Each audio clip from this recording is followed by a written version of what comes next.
ದಕ್ಷಿಣ ಕನ್ನಡ ಜಿಲ್ಲೆಯಲ್ಲಿ ಚಿತ್ರಕಲಾ ಶಿಕ್ಷಕರಾಗಿ ಸಾಧನೆಗೈದಂತಹ ಸಾಧಕರನ್ನ ಸಮಾಜದಲ್ಲಿ ಗುರುತಿಸುವ ಸಲುವಾಗಿ ದಕ್ಷಿಣ ಕನ್ನಡ ಜಿಲ್ಲಾ ಚಿತ್ರಕಲಾ ಸಮಿತಿ ಕಲಾನಿಧಿ ಪ್ರಶಸ್ತಿಯನ್ನ ಪ್ರಕಟಿಸಿದೆ.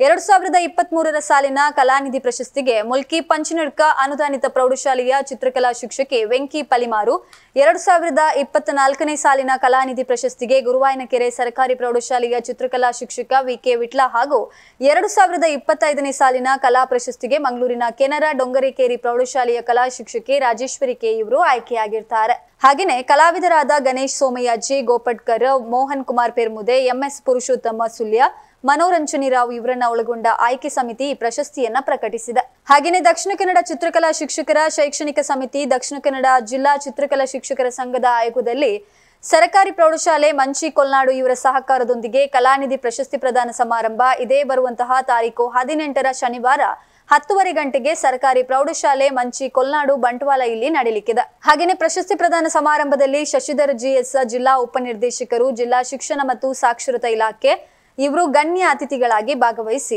ರಾಣಿ ಅಬ್ಬಕ್ಕ ತುಳು ಅಧ್ಯಯನ ಕೇಂದ್ರ ಸಂಸ್ಥೆಯ ಅಧ್ಯಕ್ಷ ತುಕಾರಾಮ್ ಪೂಜಾರಿ ಪ್ರಶಸ್ತಿ ಪ್ರದಾನ ಕಾರ್ಯಕ್ರಮವನ್ನ ನಡೆಸಿಕೊಡ್ಲಿಕ್ಕಿದ್ದಾರೆ.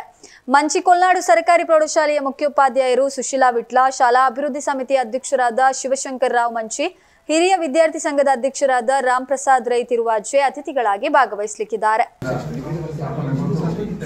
ಪ್ರತಿ ತಿಂಗಳು ನಾವು ಕಾರ್ಯಾಗಾರಗಳು ಅಥವಾ ವಿಚಾರ ಸಂಕಿರಣಗಳು ಮತ್ತು ಪ್ರದರ್ಶನಗಳು ಮತ್ತು ಹೀಗೆ ವಿದ್ಯಾರ್ಥಿಗಳ ಏನು ಕಾರ್ಯಕ್ರಮಗಳು ಇವೆ ಎಂಬ ನಿಟ್ಟಿನಲ್ಲಿ ಅದನ್ನು ಹೊಸ ರೀತಿಯ ಒಂದು ಅಭಿವೃದ್ಧಿಪಡಿಸಬೇಕು ಎಂಬ ನಿಟ್ಟಿನಲ್ಲಿ ನಾವು ಇಂಥ ಒಂದು ಸಂಘಟನೆಯ ಉದ್ದೇಶ ಆಗಿತ್ತು. 87ರಲ್ಲಿ ಅಂದರೆ ನಮ್ಮ ಚಿತ್ರಕಲಾ ಶಿಕ್ಷಕರ ಸಂಘಟನೆ ಒಂದು ಇತಿಹಾಸದಲ್ಲೇ ಮಹತ್ತರವಾದ ಒಂದು ಕಲಾ ಪುಸ್ತಕ, ಅಂದರೆ ಯಾವ ರೀತಿಯಲ್ಲಿ ಶಿಕ್ಷಣ ಇಲಾಖೆಯಲ್ಲಿ ಪಠ್ಯಪುಸ್ತಕಗಳ ಕೊರತೆ ಇದ್ದ ಸಂದರ್ಭದಲ್ಲಿ ನಾವು ಪುಸ್ತಕವನ್ನು ನಮ್ಮ ಹಲವಾರು ವಿದ್ವಾಂಸರ ಮೂಲಕ ಒಟ್ಟು ಸೇರಿ ಒಂದು ಪುಸ್ತಕವನ್ನು ರಚನೆ ಮಾಡಿದ್ದೆವು. ಅದನ್ನೇ ಮುಂದಕ್ಕೆ ಶಿಕ್ಷಣ ಇಲಾಖೆಯ ರಾಜ್ಯ ಮಟ್ಟದ ಶಿಕ್ಷಣ ಇಲಾಖೆಯು ಆ ಪುಸ್ತಕವನ್ನೇ ಆಧಾರವಾಗಿಟ್ಟುಕೊಂಡು ಪುಸ್ತಕದ ಒಂದು ಹೊಸ ಪುಸ್ತಕವನ್ನು ಮತ್ತು ಸಂಶೋಧನಾ ಪುಸ್ತಕಗಳನ್ನು ಮತ್ತು ಒಂದು ಹೊಸ ರೀತಿಯ ಸಿಲೆಬಸ್ ಅನ್ನು ಮತ್ತು ಇಡೀ ರಾಜ್ಯದಲ್ಲಿ ಏಕರೂಪವಾಗಿ ಶಿಕ್ಷಣವನ್ನು ಮುಂದುವರಿಬೇಕು ಎಂಬ ನಿಟ್ಟಿನಲ್ಲಿ ಈ ಪುಸ್ತಕ ಕಾರಣಕರ್ತವಾಯಿತು ಅಂತ ತಿಳಿಸಲಿಕ್ಕೆ ನಾವು ಬಹಳ ಹೆಮ್ಮೆ ಪಡ್ತೀವಿ. ಕವಾಚಗಳು 1995ರಲ್ಲಿ ನಿವೃತ್ತರಾದ ನಂತರ ಕಲಾನಿಧಿ ಆರಂಭ ಆಯಿತು.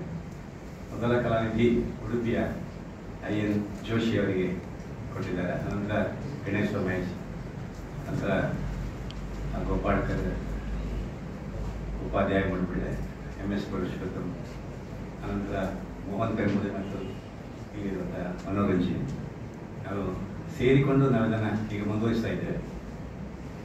ಕಾವಾಚಾರ್ಯರು ಬಹಳ ವಿಶೇಷ ಒಬ್ಬ ಸಾಧಕ, ಬರಹಗಾರ ಮತ್ತು ಕಲಾವಿದರು ಎರಡೂ ಆಗಿದ್ದರು. ಹಾಗಾಗಿ ಅವರು ಉಳಿಸಿಕೊಟ್ಟಂಥ ಒಂದು ಈ ಪ್ರಶಸ್ತಿ ಮುಂದುವರಿಸುವ ಕೆಲಸ ಈಗ ನಾವು ಮಾಡ್ತಾ ಇದ್ದೇವೆ. ಅವರ ನಿಧಾನ ನಂತರ ಆ ಸಮಿತಿ ಇರಲಿಲ್ಲ, ಹಾಗಾಗಿ ನಾವು ಅದನ್ನು ಮುಂದುವರಿಸ್ತಾ ಇರೋದು. ಈಗಾಗಲೇ ಆಯ್ಕೆಯಾಗಿರುವ ಒಂದು ಕಳೆದ 3 ವರ್ಷಗಳಲ್ಲಿ ನಾವು ಒಟ್ಟು ಸೇರಿಸಿಕೊಡ್ತಾ ಇದ್ದೇವೆ ಮೂವರಿಗೆ. ವೆಂಕಿ ಪಲಿಮಾರ್ ಭಾಳಷ್ಟು ಸುದ್ದಿಯಲ್ಲಿರುವವರು ಕಾಷ್ಟಶಿಲ್ಪದಲ್ಲಿ ಒಂದಷ್ಟು ಮಣ್ಣಿನ ಮೂರ್ತಿಗಳನ್ನು ಭಾಳ ವಿಶಿಷ್ಟವಾಗಿ ಮಾಡಿ ದಾಖಲಾದವರು ವೆಂಕಿ ಪಲಿಮಾರ್. ಭಾಳಷ್ಟು ಸುದ್ದಿಯಲ್ಲಿರುವವರು, ಬಹಳ ಕ್ರಿಯಾಶೀಲ ಕಲಾವಿದರಲ್ಲಿ. ಅದೇ ರೀತಿಯಲ್ಲಿ VK ವಿಟ್ಲ ಕೂಡ ಬಹಳ ಕ್ರಿಯಾಶೀಲ ಕಲಾವಿದರು. ಇವತ್ತು ಕೂಡ ರಜಾ ದಿನಗಳಲ್ಲಿ ಶಾಲೆಯನ್ನು ಪೂರ್ತಿ ಚಿತ್ರದ ಮೂಲಕ ಒಂದಷ್ಟು ಮಕ್ಕಳನ್ನು ಸೇರಿಸ್ಕೊಂಡು ಸುದ್ದಿ ಮಾಡ್ತಾ ಇದ್ದಾರೆ. ಅಂದರೆ ಬಹಳಷ್ಟು ಶಾಲೆಗಳನ್ನು, ಪೂರ್ಣ ಶಾಲೆಯನ್ನು ಚಿತ್ರಕ್ಕೆ ಬಳಕೆ ಮಾಡಿಕೊಂಡ ಮಕ್ಕಳನ್ನೊಂದಿಗೆ ಬಳಕೆ ಮಾಡಿಕೊಂಡು